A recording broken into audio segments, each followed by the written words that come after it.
All right, everyone. Welcome to Parenting the Next Generation, Going Beyond the Talk. And I'm joined by an esteemed panel of parents from North Park Church. So how about we all introduce ourselves? I'm Taylor, the youth pastor at North Park Church, and I have a 6-month-old. So this conversation isn't very applicable to me right now in terms of my own son, but I work with teenagers all the time, so it's very applicable that way. So next to me is, that's over here. Wait, the other way. Here we go. Yeah, there we go. Laura Daly. The high schoolers know me as Mama D.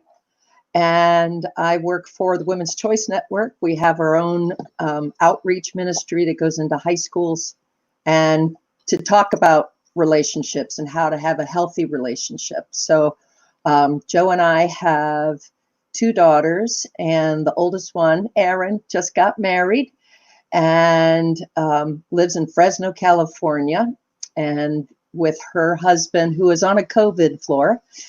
And then Paige is going to be a senior at RIT, Rochester Institute of Technology, and she's studying for her MCATs to get into medical school. And next might be, which side? It's weird that you do the exact opposite of what you think you need to do. Okay, McKinney's. Yep, Grant and Deborah McKinney. We have 4 kids, 12, 10, 8, and 8 months. All right, Ben.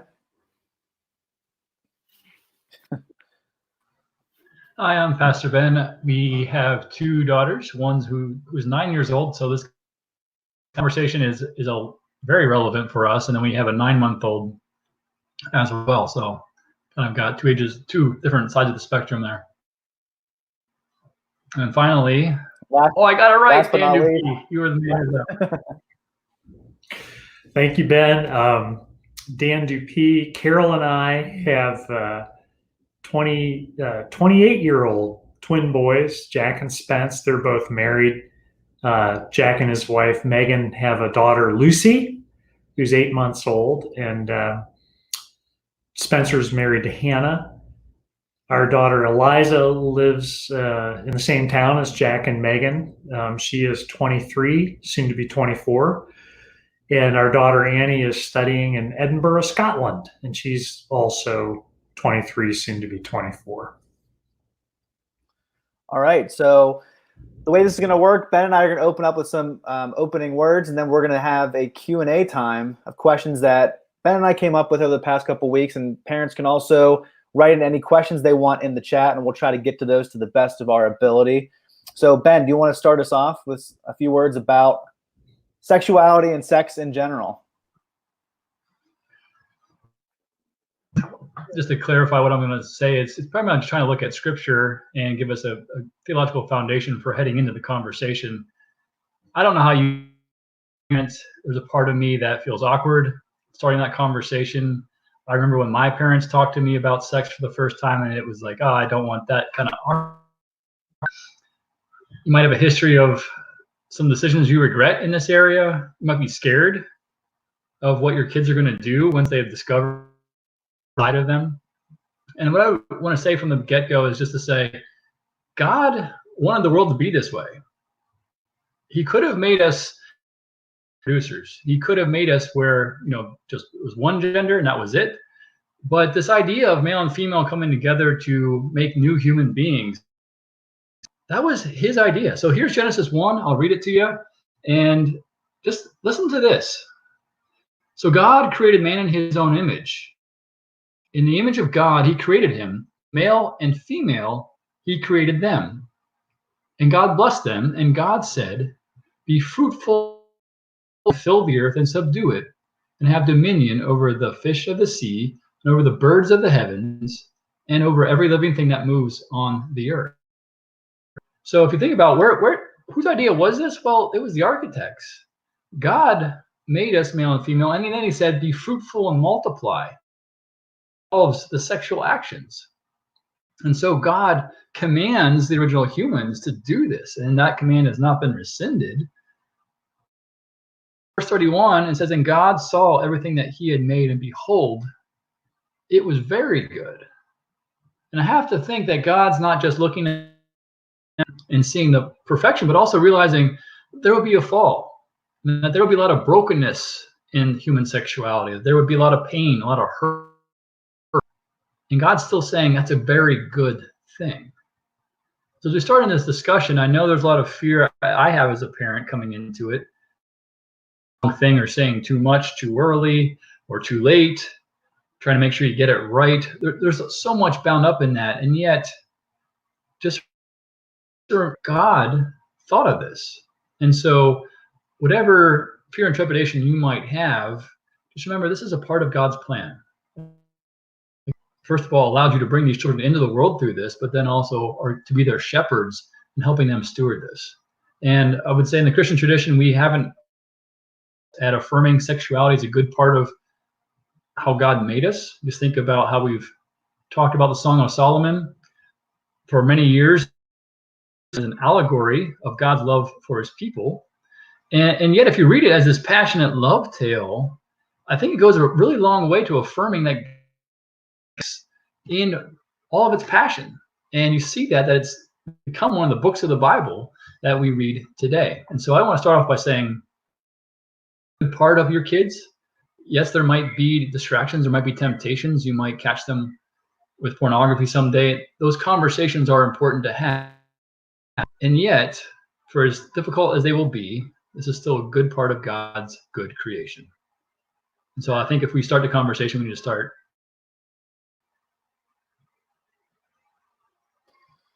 All right. Well, I think, Ben, you get to hop off the conversation now, right?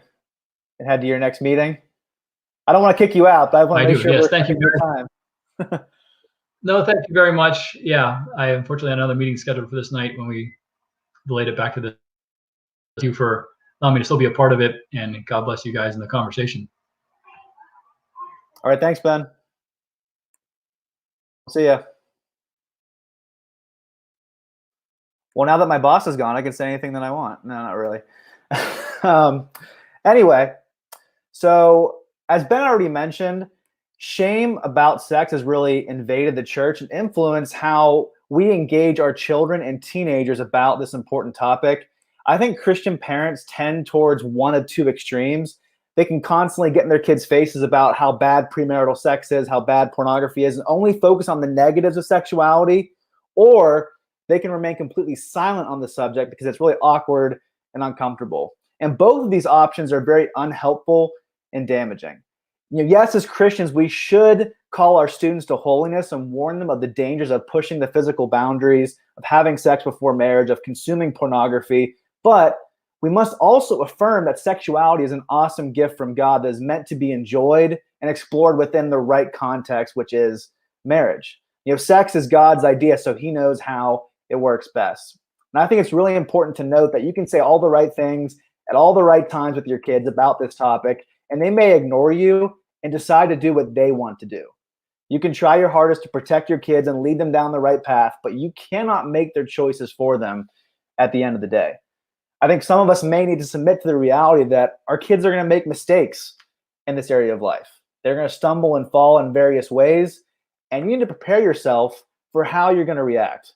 Will you come alongside them and encourage them, or are you going to push them away and make them feel even more isolated?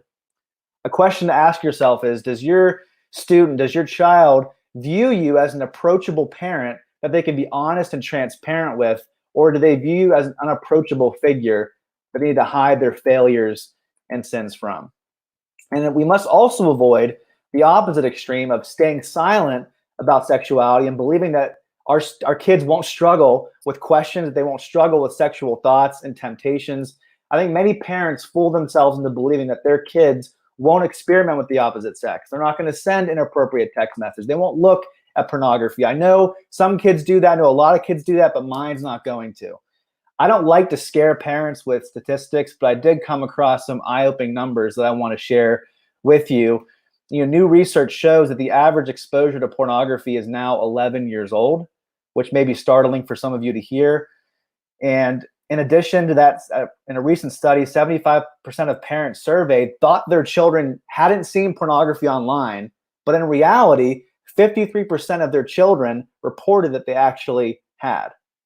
One in every four teenagers actually receives sexually explicit messages, and 1 in 7 send these sexually explicit messages. So in light of the seriousness of this situation, we can't afford to stay silent. We can't afford to be naive as parents and as people who work in the church. So as parents, we have to be proactive and beat our culture to the punch on this issue. We have to fill our kids' minds with the wisdom of God's word about this subject so they can combat the lies of our enemies. Because the reality is our students are going to learn about sex from somewhere. The question is, are they going to learn about it out in the world, or are they going to learn about it within the walls of your home, within the walls of the church? So now we're going to turn to our esteemed panel of parents to ask some questions. So you can all unmute yourselves now, since you've been listening to me talk for the past couple minutes. As a reminder to everyone who's watching, you can write your own questions in the comments as well, and we'll try to get to them if you're able.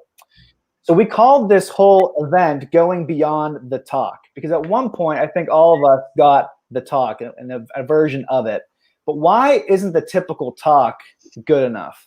Why do parents need to have a series of talks about sexuality, about sex, about dating, and relationships with their kids?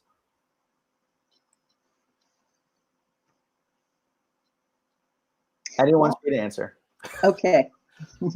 I'll go. The typical talk, when I saw that, we talk about a typical talk, I kind of pushed back on the word typical. And I think that this is an ongoing responsibility of the parents based on the advancement biologically, many times, of the child. And by giving them information, little to none based on their questions. And so it's not a one time. I think maybe it was in Dan's and my era, did you get the talk, which sounds like you had one talk. And I'm saying it's an ongoing, to this day, since I have one that's not married, we still talk about foundation, goals in a relationship, and that. So if that answers, that at least maybe gets the ball rolling.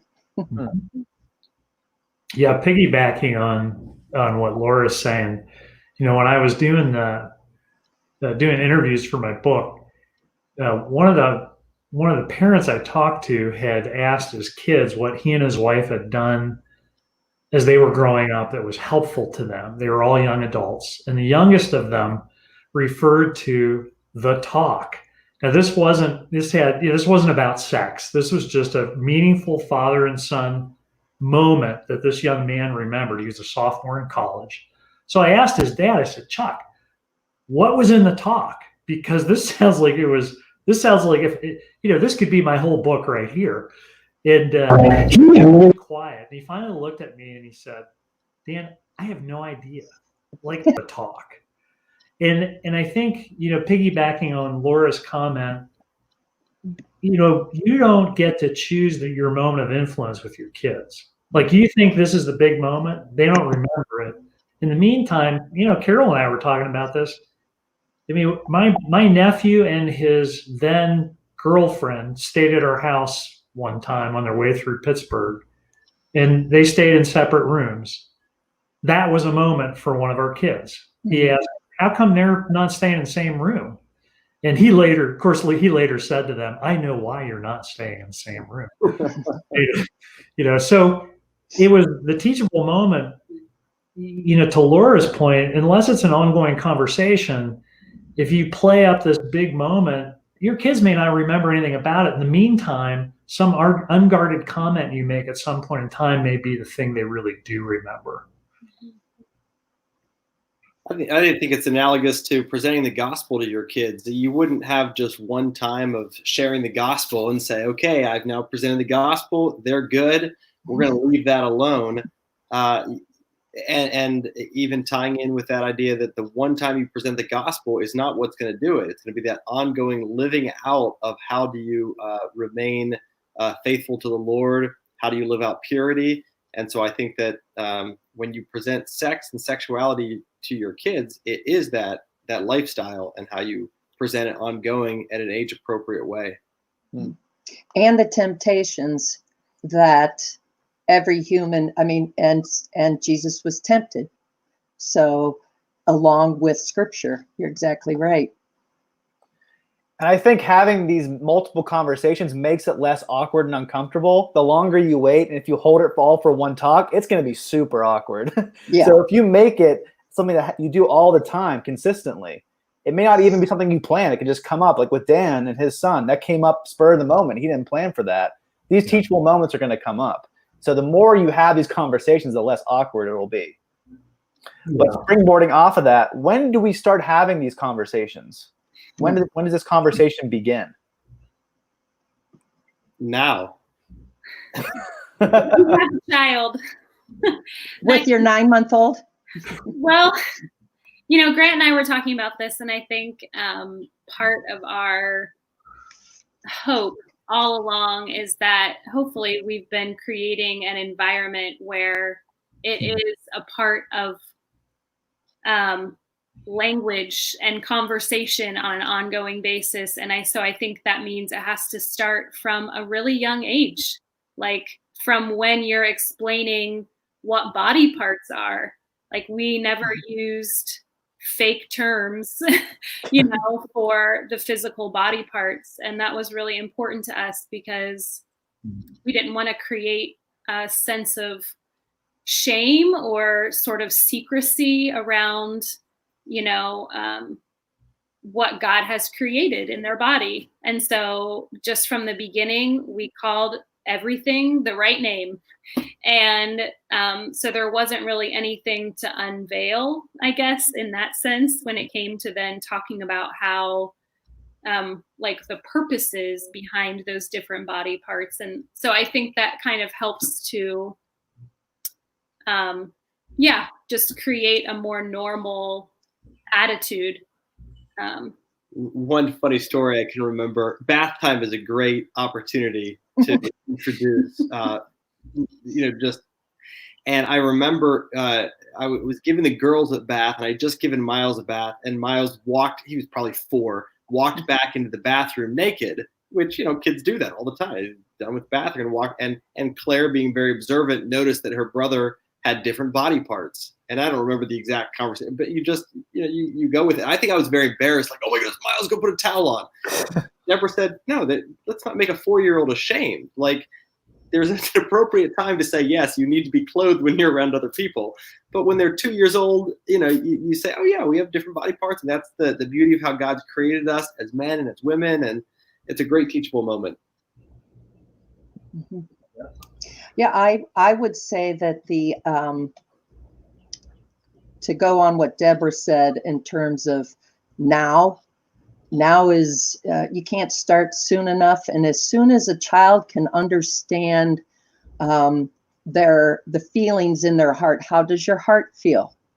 Then they can start discerning, I think the Lord would lead that this is right or this is wrong, or I feel strange or whatever. And I think that starts the conversation. And to recognize, number one, every single child is on its own, they're on their own path of maturity.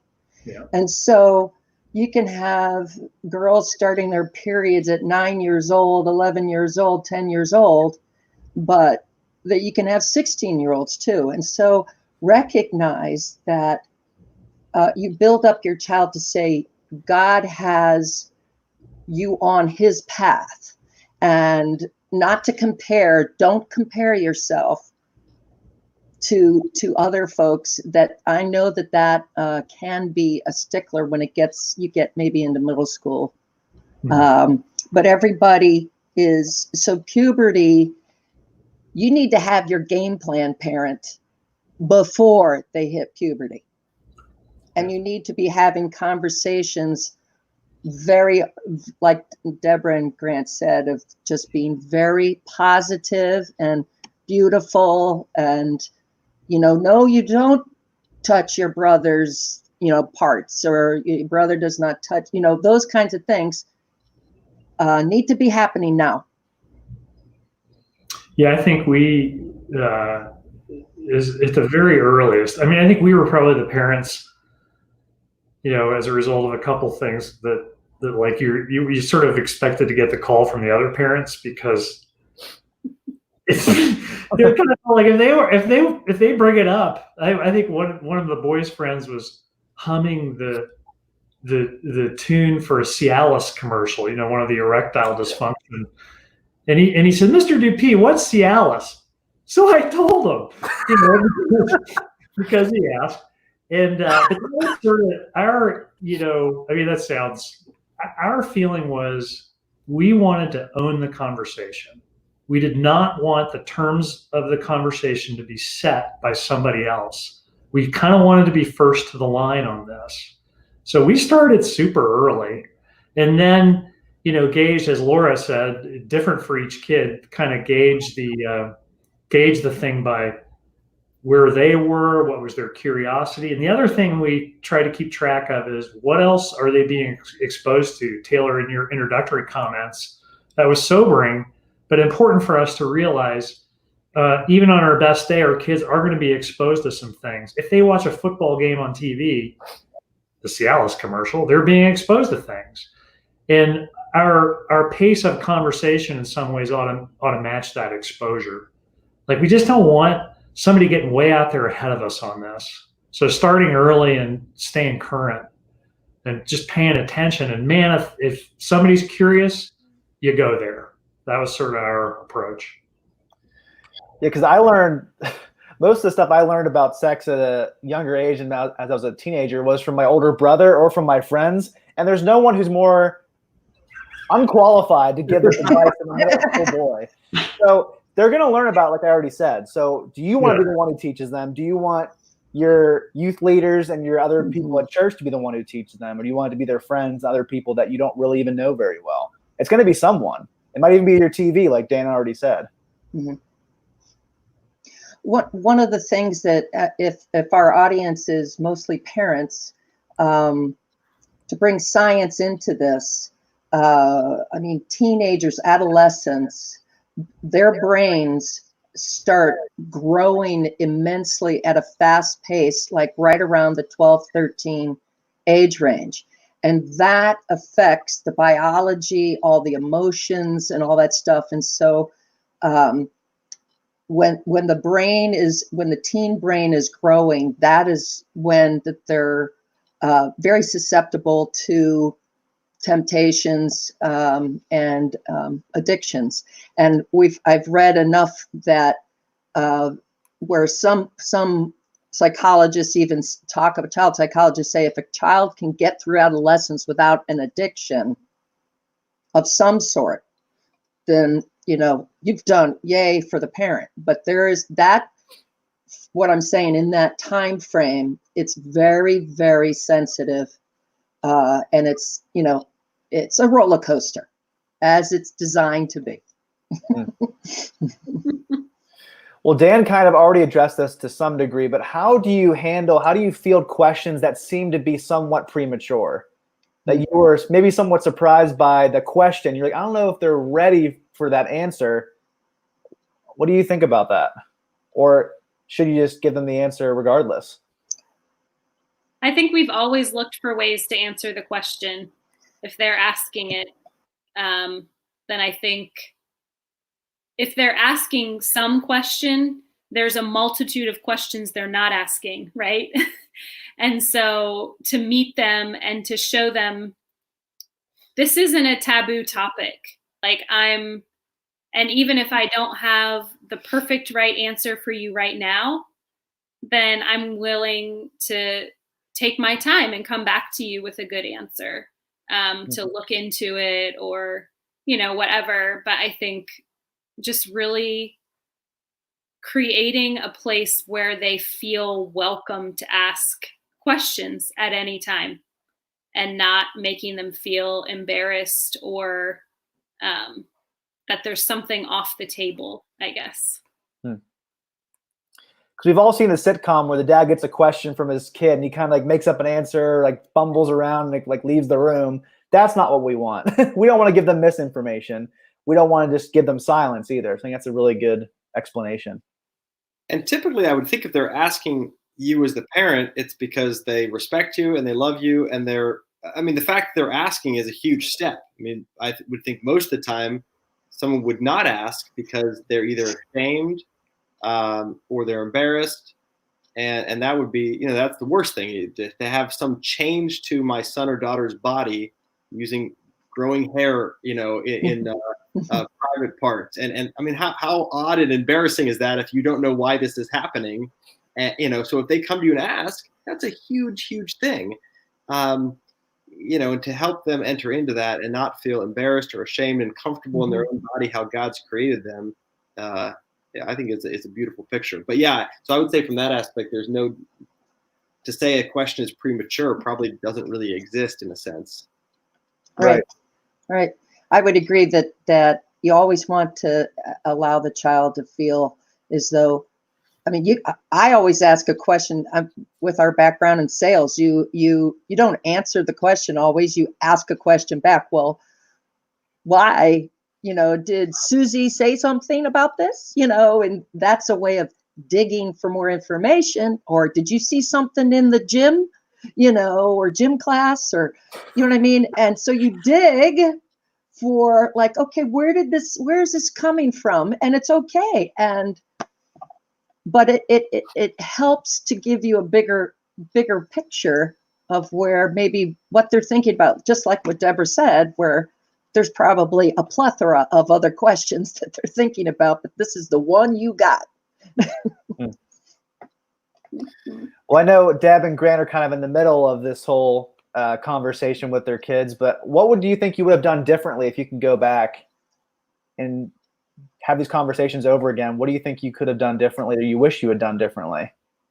To kind of give a warning for parents who are in the midst of this conversation. That question's not till like the second page.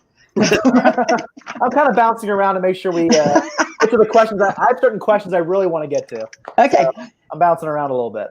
I would say that I wish I had role played with the girls so that they have prepared game plans for, okay, if this happens, or all right, let's role play in a date, or let's role play at a party, or let's role play, and like, that's stupid. I mean, when they're adolescent, but it gives them refusal skills.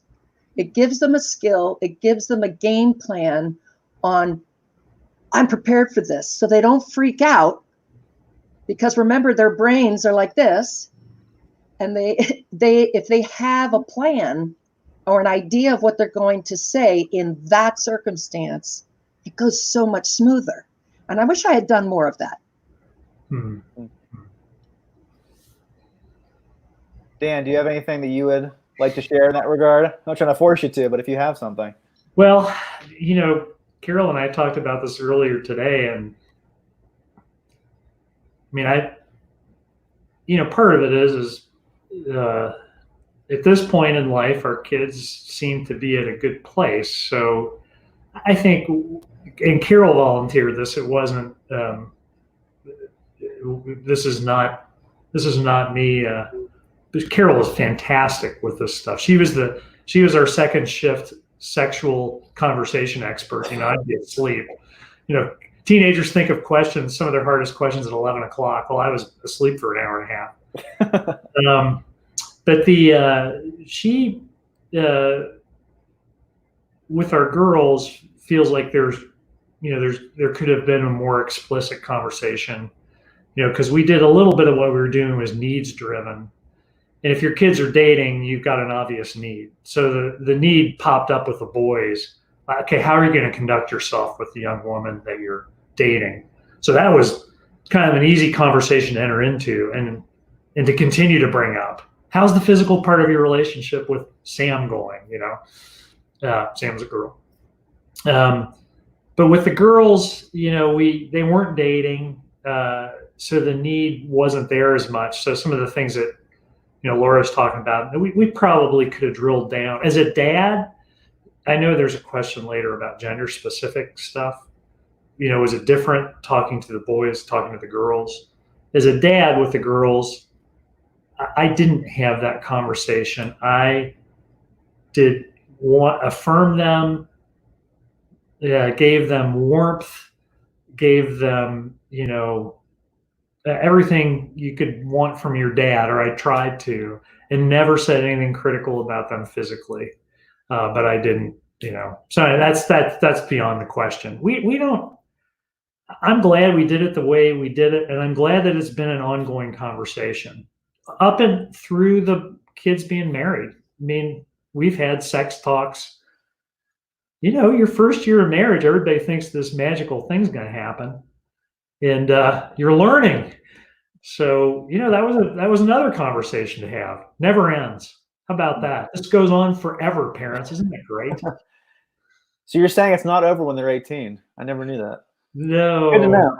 I know, you're right. Even now, Taylor, we need to talk. No, we're Yeah, so Dan kind of touched upon a question I wanted to get to. How do these conversations vary between the genders? I know, Laura, you can only really speak to daughters. I know Grant and Deb and Dan both have a mixture. So how do these conversations vary between having it with a girl versus having it with a boy? What are some things that guys need to hear and different messages that girls need to hear? Because there are differences in these conversations. Well, when we were the girls, our girls were, if we shopped for clothes and stuff, and we were trying on a top, and I said, okay, in the dressing room, okay, bend over, anything we can see. What about over here? And so the question bottom line was, what message are you sending by the way you're dressed? As people say, oh, well, they can wear whatever they want because that makes them feel good. But I prefaced the girls, by saying it's science. Typically, guys are more visually stimulated. And so that message, you need to understand as with your clothing, what's peeking out of your shirt or your shorts or your skirt. And so that message, what message do you want to send, Aaron? What message do you want to send, Paige?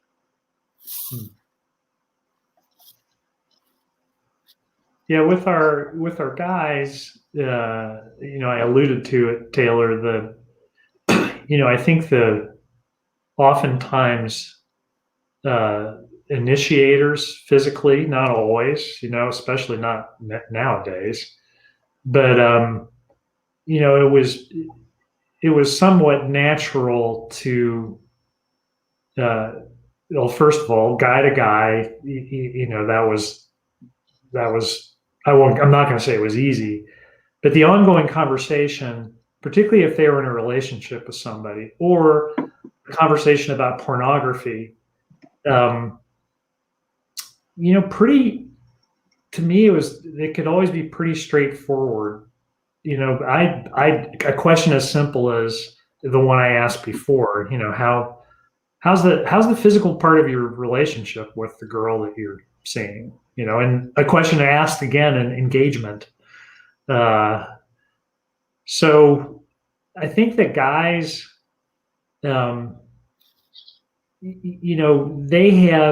they have the ability to really, and women do too, but the guys are often the initiators. They have the ability to shape how the relationship is going to be, and how they're going to make the girl feel, and how they're going to live into who they say they are as Christians. So that, I'm not sure that really answers the question, but I do think if you're a father speaking as a dad, I just think giving your daughters a sense of security, a sense of belovedness. I think from what I understand, Laura, you would know this more about this, but a lot of girls end up being deeply involved sexually because they're looking for affirmation, warmth, and love, not necessarily looking for sexual sensation. Right. And I never wanted that to be one of our girls. So I like, our girls they're tall, they're not little petite things. They're beautiful, beautiful girls, but things like you're big, comments about weight at any given time, that was completely off the menu. Absolutely no way. As a dad, you simply cannot go there. Affirming, you're finding different ways to tell your daughter you think she's beautiful. Man, that's as good a way to set this up as anything I can think of. Mm-hmm. To go off of that, just the idea of physical affection in the home is huge, and showing and modeling between husband and wife, but then also me with the girls, Deborah with Miles, even siblings, how they interact and have that physical touch. There's an importance of how you model that and how you structure your home. That is a good thing that you can have that safe and affirming stance. The other thing is that maybe it's a dad that only has daughters. Deborah talked to when Deborah talked to our daughters about having their period. I just said earlier, I haven't talked to Claire about that, let's say specifically yet, but at some point I would hope that I could have a conversation as well with her about those kinds of things, simply for someday that she's not going to be embarrassed around her husband, if the Lord leads her to be married. That there's that safety that the girl can talk to mom and dad, that Miles can talk to mom and dad, because I think you get a much more holistic perspective of sex. We haven't done this yet, but something as the kids probably move into more mature years, even having a discussion appropriately as a family about those things, that it's, yes, I would talk more to Miles about pornography, and we might talk to girls more about saying no, Laura, as you were saying, with some of those role-playing things, but those conversations could happen as a family as well, so that you get both perspectives, that we don't talk to them necessarily totally differently. Miles needs to understand what it's like for females, and Claire Hazel will need to understand what it's like for males. I do want to add that Deborah, go ahead. Were you going to say something? I was just going to say, I think with the physical aspect, since that's more of where we are right now, I think there is an importance to explaining both sides of the coin, I guess, so that, not in a weird way, but just so that guys understand, like, yeah, girls' bodies are changing too. And like, this is what's happening to girls' bodies. And this is female anatomy. And like, girls, this is what's happening to boys, and all of that. And so I think not just only making it about their sex. And then I think the other thing, just thinking about through your individual child, like, I think sometimes we think in these sort of boxes, but really kids are so much different than that, so yeah. I think it's important for you. I'm sorry, Laura. No, I was just thinking, kind of going up to the helicopter view of our children, male or female, need to know their foundation. They need, and that starts again going back so early. So whether they're starting that dating phase in their whatever age that is, that foundation of saying, I am worth getting to know more than physically, because that's the message, the culture, social media, everything, that's what they're getting pounded with. They can go to church, they can go to youth group, but social media and movies, TV shows are just pounding them. And so is always going back to what's the foundation. And when we're in the classroom, we say, I mean, you ever see a building go up, in the area? A foundation takes a long time to put that together for a building. And why is that? And then that gets them answering, well, what you are building, you want it to last. And so in the storm, will storms come? Yes. That foundation, Jesus Christ, is going to hold them solid. And so whether they've got to understand, so if they get a sense that the guy is not treating that his eyes are only for physical, that's a red flag. If a guy senses, oh man, she's just going out with me because I'm good looking, whatever, that's physical. They're not taking the time to build and get to know that individual, their intelligence, their personalities, their emotions, their values, their families. And so that having a foundation is just, that starts at the beginning, male or female. I think it's really important, especially for young guys, to hear from their dads that even though, like Laura said, you're more the visual one, you're more stimulated that way, it doesn't give you a free pass to objectify women, to objectify girls at school. And by consuming pornography, by constantly objectifying women, you're distorting your view of who they are and who they were created to be. They're not just objects for you to look at. They are people with souls that you're called to respect and to care for. And it's meant to constantly cultivate in young men to have respect. Like, guys don't open doors for girls anymore. Guys don't have these common courtesies anymore. Train your young man to be respectful in that way and to show deference and to show that honor to women. I think that's really important. And so we kind of touched upon dating a little bit. And Andy Stites asked a question in the chat of how should parents navigate teenage dating? So what are the boundaries that should be set up for dating? I know, Grant and Deb, you're entering into this area of your lives and trying to figure this out. I know Laura and Dan have already experienced this, but Grant and Deb, you work with teenagers, so I'm sure you have your own opinions about this. What are some boundaries that should be set up, and how do you help your kids navigate the dating world?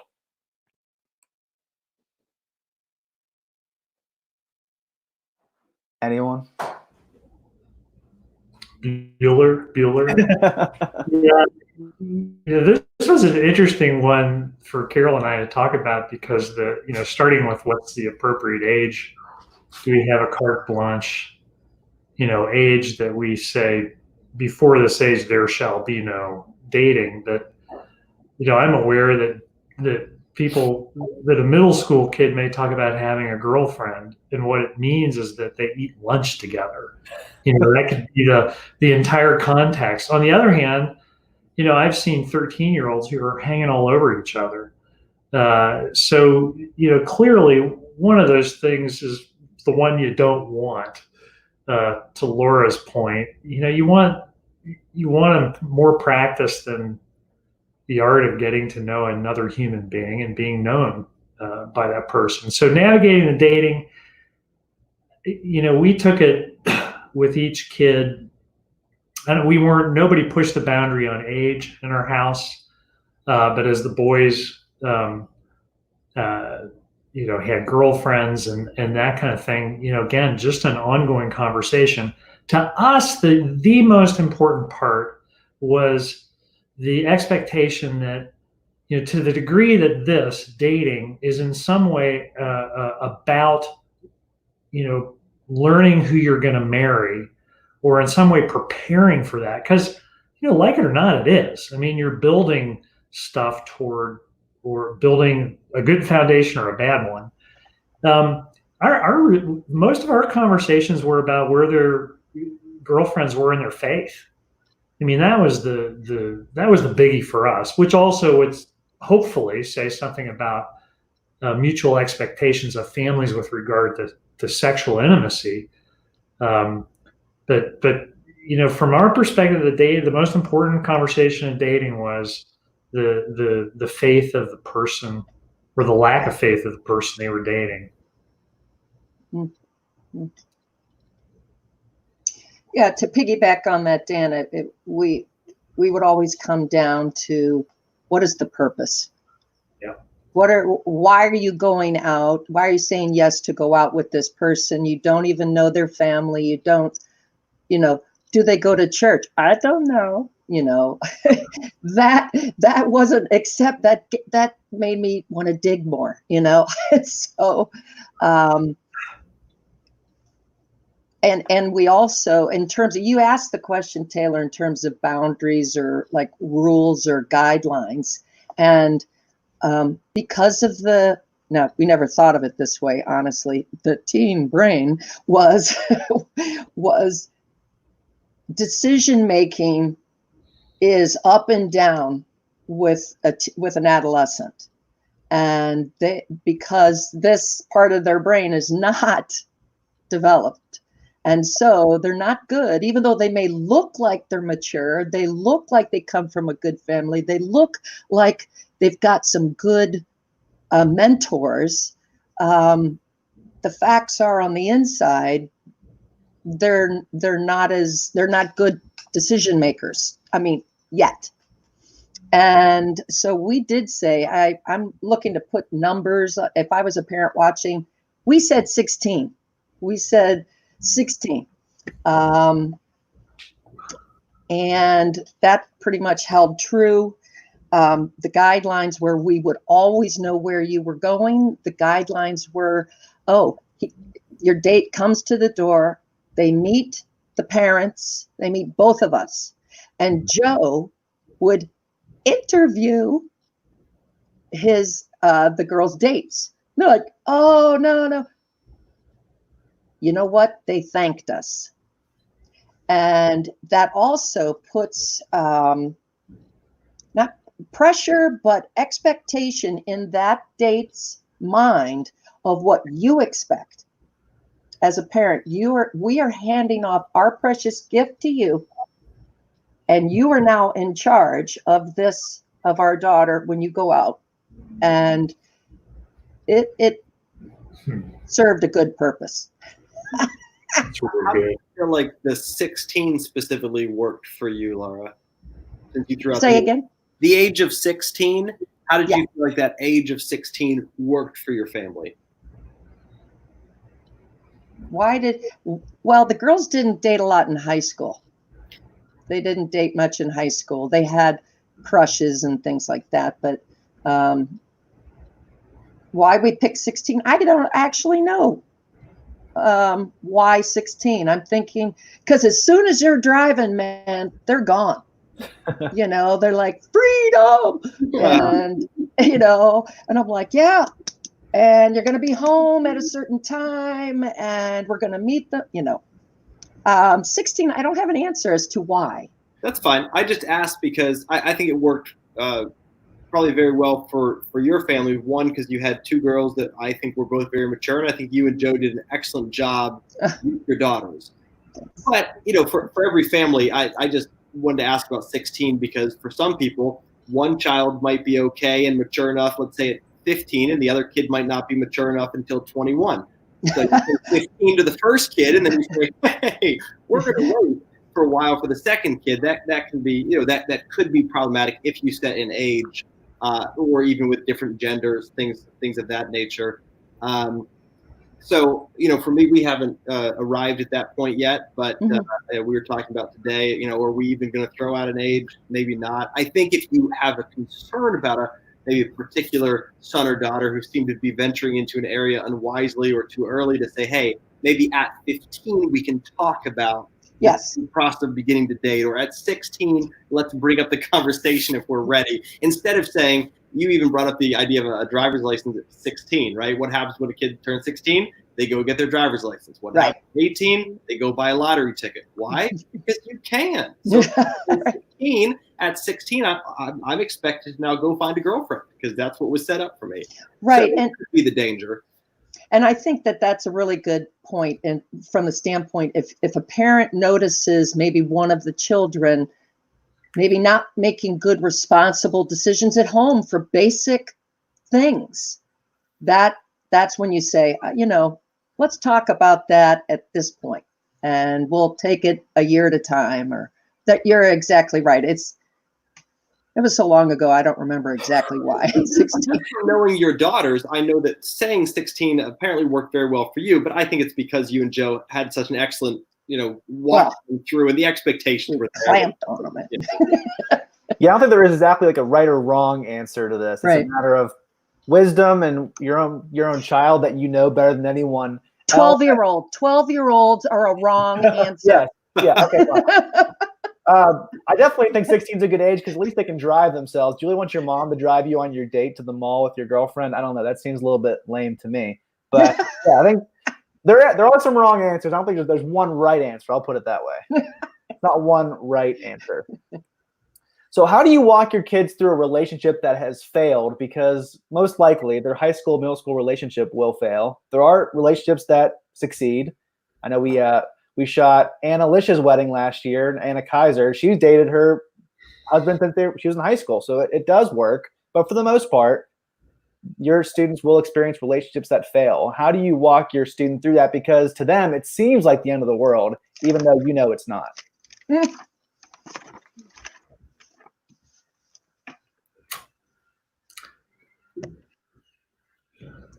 Yeah, I think just obviously we don't have dating. A perfect track record thus far. No failure. But just through my experience through working with teenagers, I think I just always try to show compassion because I think I can, it doesn't feel like it was recent, but I can think back to my own life at that time. And you don't really want to talk to somebody that doesn't have compassion what you're going through, right?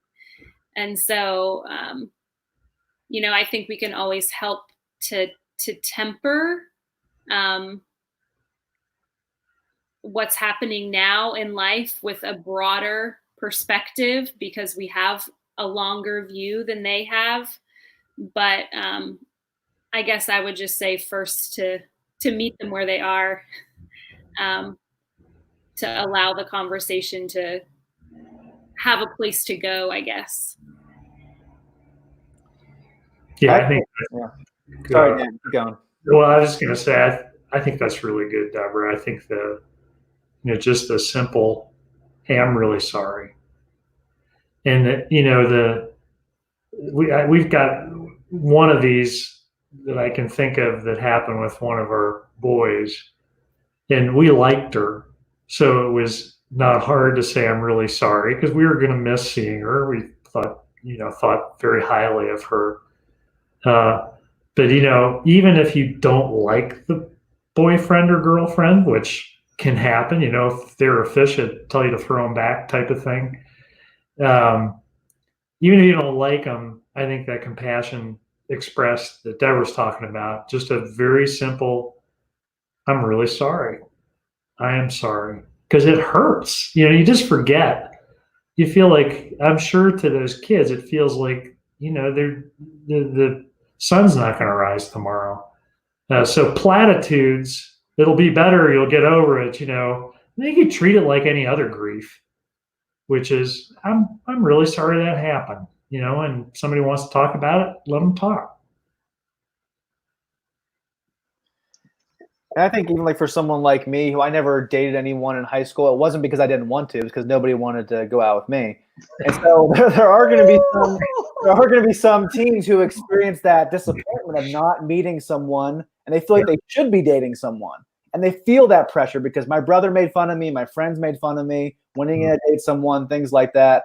And there is that disappointment, and walking your student through that, saying, just because you're not dating someone right now doesn't mean that no one's ever going to want to be with you. That doesn't mean that you're not going to meet that person. And thankfully, I'm batting 1,000 that the girl I first dated is my wife. That's not going to happen for everybody. But just because you're not dating in high school doesn't mean you're a loser. It doesn't mean that you're not desirable. It doesn't mean that nobody wants you. That God might be saving you some pain and heartache in the end by not allowing you to date someone. So there are going to be kids who experience that opposite end of the spectrum as well, and helping them feel normal in that and making them feel accepted and loved. I think, but the reality is, just like you were just expressing, Taylor, is that you were made fun of, and adolescents feel incredible pressure to be in a relationship because it then affirms them, like, oh, you're wanted or you're loved. It also seems to impact their popularity. It actually just adds an awful lot of pressure.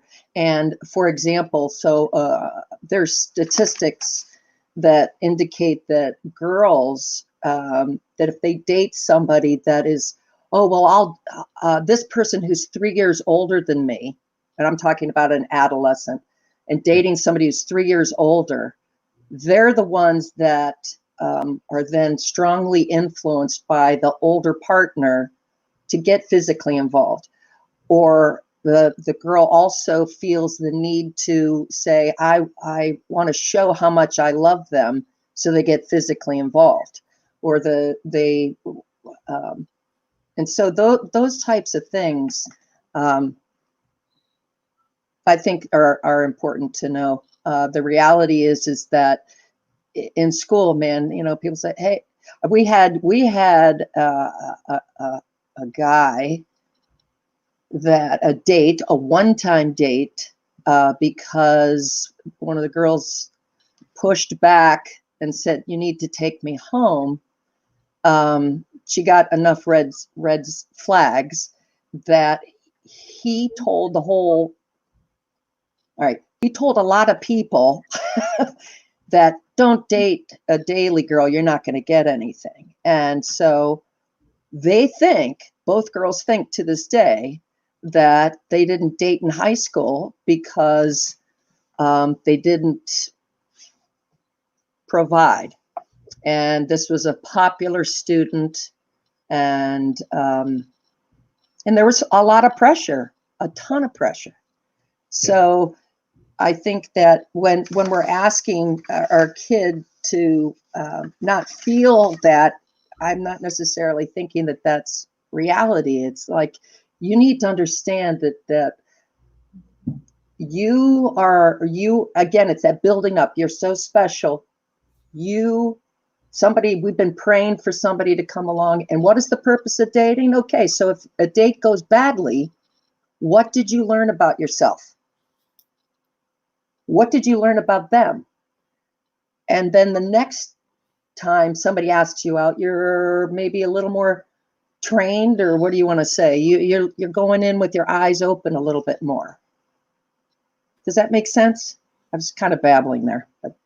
Yeah, helping them learn from this failed relationship instead of just wallowing in it. Hey, isn't that right? I mean, fine, one down, let's go to the next one.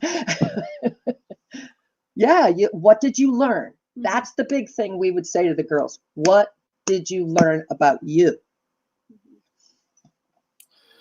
Well, I got Grant, do you want to say something? Yeah, and this isn't answering the question, but just something that I just feel like kind of prompted to say here in reference to Dan earlier when you were talking about your boys dating Sam, and you clarified that it was a girl. I think we need to be very honest as parents in this day and age that there could be a time when a son or daughter has feelings for the same sex, and navigating through that conversation, I think, would be a very challenging thing as a parent. But I do think that one thing that I would encourage myself and all of us as parents to be mindful of is when your son or daughter asks a question in a way that is voicing it about a friend. My friend had this dating relationship that this happened. And I think sometimes kids ask questions about a friend or a situation to see how you're going to react. How is Mom going to react when I say, hey, my friend is gay?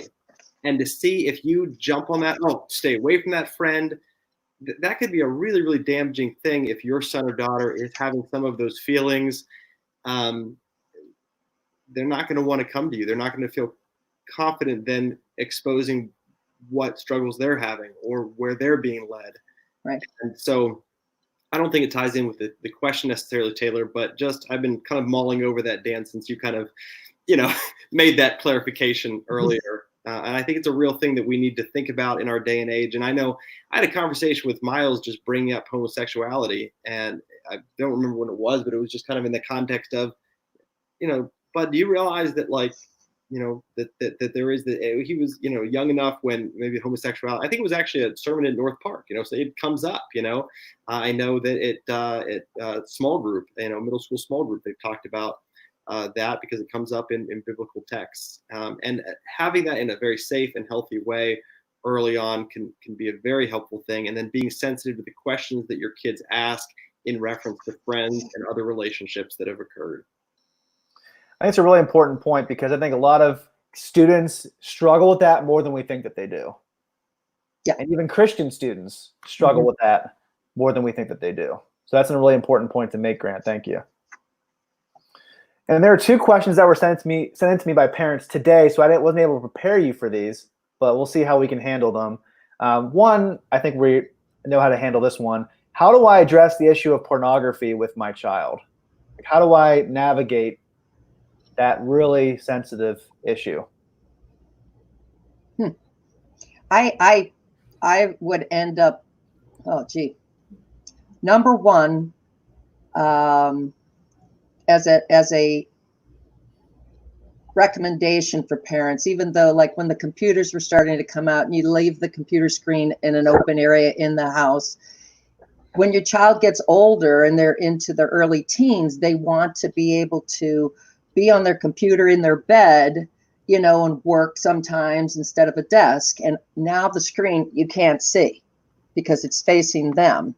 And number one, don't buy it. Don't buy it. Don't you absolutely, as much as you want to trust your child, we're still sinners and we're still tempted. And I think different kids have different tendencies, or like, what's the big deal? But I teach an entire class on the issue of pornography. And pornography, Taylor, my stats told me they're as young as 7, depending on what you're reading, but they're exposed to it. But pornography, we say it, whether people know this or not, 50% of people that divorce, all right, I say, what's the divorce rate now? It's 50%. Okay. Of that 50% of the divorce, 50% of that 50%, a partner was addicted to pornography. And so this is nothing that I handled with the girls and stuff. This is just stuff that we talk about, but the impact on the teen brain is that neural pathway. It's like, since the brain is growing, whatever they do repetitively. So if they want to get better at basketball, keep shooting, keep practicing. And that pathway in the brain becomes like, so it's second nature. Okay. But pornography is compared, I've seen it compared to the addiction of cocaine and heroin, because they can have a brain. They can have a picture of a brain addicted to pornography and a brain addicted to cocaine. They can't tell the difference between the brains. Okay, that's the impact. And so they compare it also on the other thing of hard drugs. To get the same high, they have to go harder material, harder drugs to get the same high. And so it only progresses. And there's all kinds of things we have lots of, if you feel that your child is fighting this battle, there's certain symptoms, certain things to be looking for. I'm not sure we want to go into that now, but the impact on the teen brain is terrible. But then more importantly, it gives them a picture, a permanent picture that never leaves their brain. Those pictures never leave.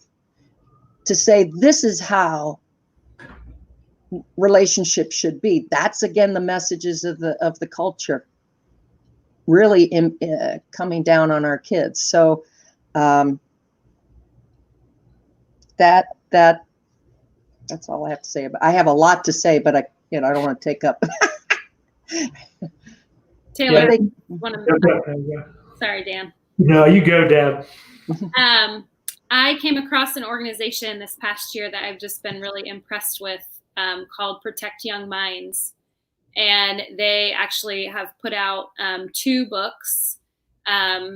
One is for ages 3 to 7, which might sound shocking to you to talk to kids that young. But just, what Laura was saying, we really can't be assuming that kids aren't seeing pornography at young ages, especially, like it's not just what's in our home, it's right. what everyone else has around them.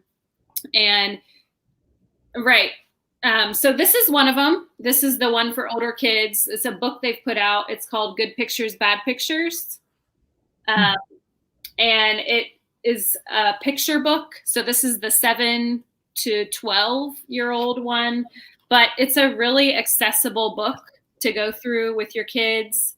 And it really does an excellent job of equipping parents to have the conversation, and then, explaining all of that, like the science behind what's happening, to help set aside some of the confusion about, well, why would kids want to look at pictures if this is bad? And, just kind of helping to understand what's physically happening in the mind and body, along with the choices that you can make and help your kids. Because I think the great thing about this organization that I've loved is just this idea that really it's not enough to just sort of put limits in your house, but really teaching your kids how to interact with the world around them, because we're not with them a lot of the time when they're around other people's cell phones and other choices other people are making, and all of those places. I mean, it's everywhere. So right. Yeah, and that goes into relationships. Somebody, if they're dating and they say, I saw this, why don't you watch it with me? It feels secretive, and you're exact. The organization that we get a lot of our information from about the science and all the impact on a teen is called fightthenewdrug.org. Okay. I can put both of those links in the description below for the video. So I'll put that one in, and Deb, send me the link to that organization that you were just talking about. I could put those both in the description so parents can get to those very easily. Yeah. Grant, you wanted to say something. Yeah, I was just gonna say that's an area that I've been negligent with Miles in. I don't feel like I've done a great job of talking to him about pornography, as part. You just assume that your child is too young or is not going to be exposed to that yet. So we've had conversations, not something where I feel like I've done a great job with that. So sometimes you feel like you've missed an opportunity, or you haven't done an okay job. Laura, you said images can stay with them forever. I think there's always a part of prayer and repentance, not only as parents, but also to come alongside your son and your daughter and say, hey, let's pray that God would take that picture away. Let's pray that God would help your brain, your heart to recover from the sinful thing you've been exposed to. I think that's an appropriate thing that we can also say. Grace for us as parents, because we're not always going to do it perfectly, and I know that's an area I can do a better job in. Yeah, it's most likely that your son, or especially your son, but girls do struggle with this issue as well, that it's going to happen. There's going to be a failure, and if you catch them in that, or they tell you about it, how do you respond? Do you respond by saying, what's wrong with you? Why would you do that? Or do you respond by affirming that the seriousness of that temptation, saying, I understand why you felt like you should do that. I understand that feeling, but also pushing them to holiness in that way. So how do we approach that? We don't come down hard on them with the hammer. We lovingly come alongside them to say, this isn't correct, but I understand why you felt drawn to it. Yeah, I think, Taylor, I think I can only answer this as a man. Uh, in fact, I think some of the most important conversations I have with my 28-year-olds about pornography may be still in the future because this doesn't go away for people. The critical thing in the event of what kills men is secrecy. So typically, a man will have an episode with pornography and go through the whole cycle of acting out sexually, then usually by themselves. And so then there's tremendous shame attached to this particular. This is what buries guys. This is what buries adult guys, and they can ask God's forgiveness. And God's perfectly willing to give that forgiveness, but until they talk to somebody, as long as it's a secret, it has power. When it stops being a secret and starts being named, then it starts to lose its power. So I think with our, whatever we can do with our, particularly again, sons is what I know relative to this issue. Whatever we can do to model it, to set it up for them, not to feel like they can't talk to anybody about this. The power of release in the case of failure with pornography only happens in community. It becomes a pretty fruitless thing for people to try and engage on their own. So that, a lot of sins like that. Modeling, helping our kids understand that holiness is lived in the context of community. You can't, and you're not designed to gut this out on your own. It could be your peers, it could be me. You got to talk to somebody. And I always encourage the guys in my small group of guys over the past 5 years just to be accountable to another Christian friend or multiple Christian friends. And I've had guys who've had accountability groups that meet outside of youth group to encourage each other and be honest about that. And you need to have that. Having a parent, having another adult figure that you trust is important, but even having your peers encourage you. Your peers, because again, like Dan said, Satan wants to isolate kids and make them feel like they're the only ones struggling with it. But if you can be honest with your peers and say, I struggle with this, and they say, yeah, me too, let's help each other, that's so much more powerful. Yeah. And the second question that we got kind of piggybacks off of this one. What rules should I set up with internet and smartphone usage with my student? And that kind of really pairs with this whole issue of pornography, because when I was in high school, we didn't have a phone like this. We had a flip phone where you couldn't really get on the internet. And we had the desktop where our parents could see. Now they have these phones. They're mini computers they carry around with them. So what rules should we have as parents?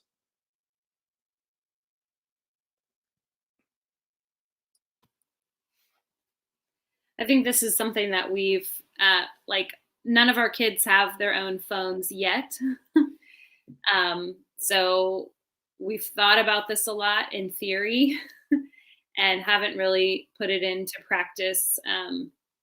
So yeah, one of the rules that we have in our house, Laura already mentioned, but just using computers in public spaces. But we do have like some software in our home, and I think there are a lot of options for your own devices that you can put software on. You can put software on your own router that impacts anybody that comes into your home. So not just even your own kids, but other people that would be in your house. So yeah, I mean, I think there's a lot of ways to handle it, but those are some of the things we've talked through, I guess. And be smart about what you sign up for in terms of, your smartphone. I've joked with our kids that, hey, you're never getting a smartphone, until you can pay for it. And seriously, I'm not in any hurry to spend my money on a smartphone for them. I've seen it so damaging just teaching high school students and coaching tennis and seeing kids having their phones in very personal spaces. I just think it's horrific and really a recipe for disaster. I think that you need to train, as Deborah said, they're eventually they're going to have a smartphone. Eventually they're going to have a computer in a secret space. So you have to train them and teach them. You can't just avoid ever giving them access to that.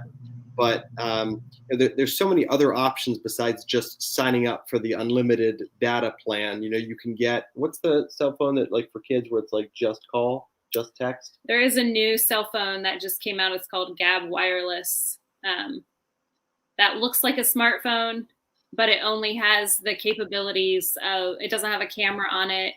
It doesn't have internet accessibility. So I think there is like sort of Wi-Fi, this, only when you're in a round of Wi-Fi. Now, a lot of places have Wi-Fi now, but still, you can't have it, in a dark space or late at night on your own in someone else's house. It's right. So just being thoughtful about, do they really need a cell phone? Can we be a little bit more creative and wise as Christians to set up something that's not just jumping into it because everybody else has it, or they need it. They don't need it. Let's protect their souls. And Grant said something last night on our adult leader Q&A that I laughed at, but it's very true. Nothing good happens after midnight. That a young guy shouldn't be on his smartphone at midnight. Like, whenever everyone's asleep, that's a recipe for disaster, or for anybody, for someone my age, someone Dan's age, anyone. It's not a good idea to be doing that. And even saying, hey, you're going to keep your phone down here in the family room at night. You can get an alarm clock or something. You don't need to have it up there. And I think, like Grant said, eventually they're going to have a smartphone on their own. They're going to go to college. They're going to be adults. So give them responsibility as they get older and as they earn it as well, because you want to set them up to have those responsibilities in high school so they can get to college and be responsible adults. Laura, did you want to say something? Yeah, no, I just know that that the cell phones, along with what Grant was saying, is that it's taking away from relationships completely. We have this class that we say, okay, write down all the things that would happen that would be like the worst date you've ever been on. And without exception, the list is they're on their phone the whole time.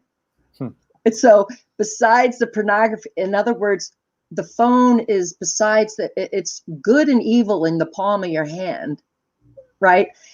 It's taking away from getting to know each other well, and conversation and how to communicate. And we did not have our girls got phones when they got to middle school, but it was without internet, without any kind of access to internet. I'm not sure, like maybe Deb, you guys are probably up on that stuff now, but the internet is a nasty playground. Yeah.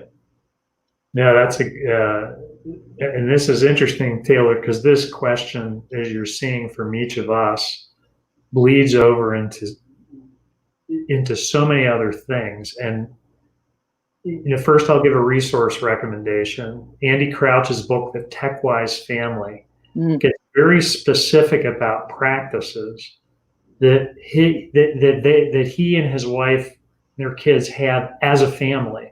Which brings me to the next point. The problem is us. We're modeling some things with our use of technology. Now, granted, it's changing every year. It's new. The world before 2007 was a different world. But the way we're using our phones and the places that we are taking them are the beginning of the problem. Because if it's okay for us to bring our phone into our room at night or bring it into other places, it's a little bit, it's not impossible for us to do it and tell our kids not to do it. But the way that we're modeling distraction for our kids by our own behavior, and a chief offender right here, another book to recommend, The Ruthless Elimination of Hurry by John Mark Comer. And Comer, in the entire first part of the book, contrast the practices of being a disciple of Jesus with the conditioning that technology is producing in our heart and our mind. And his conclusion is these things are mutually exclusive. They don't go together. So apart from sexually explicit stuff, I think we have on the campuses we work on, we have an epidemic of anxiety. The the health clinic at one school, where a school very familiar to North Park people, used to have one part-time counselor who wasn't ever busy. They now have 5 counselors and a 2-month waiting period for an appointment. And a lot of the anxiety is tied to the devices and the way that we're using them, and social media. So we kind of slid through on this. Man, if I were hitting the rewind button, Taylor, I'd have a rule of life for my family about what goes in your room and what doesn't, and the time we're going to spend apart from our devices, and we're going to do it together. Yeah, and unfortunately, I think this whole situation, this crisis that we're going through, is going to accentuate this problem for not just teens, but for all of us. As we have more time to be on our phones, and we have to rely on technology right now to have meetings like this. So we have to be even more wise in this current situation that we find ourselves in. Yeah. Well, I think we were able to touch upon all the things I wanted to really focus on. So thank you so much for your time. I greatly appreciate all of you showing up and really giving some great insights for everyone. So thank you all very much. No, you're very welcome. All right, well, I'm going to put all those different resources in the description below. So if you want to know about the books that Dan just mentioned and what Deb mentioned earlier and what also Laura mentioned earlier, I'll put those in the description as well. So thank you, everyone, and have a great night. Bye.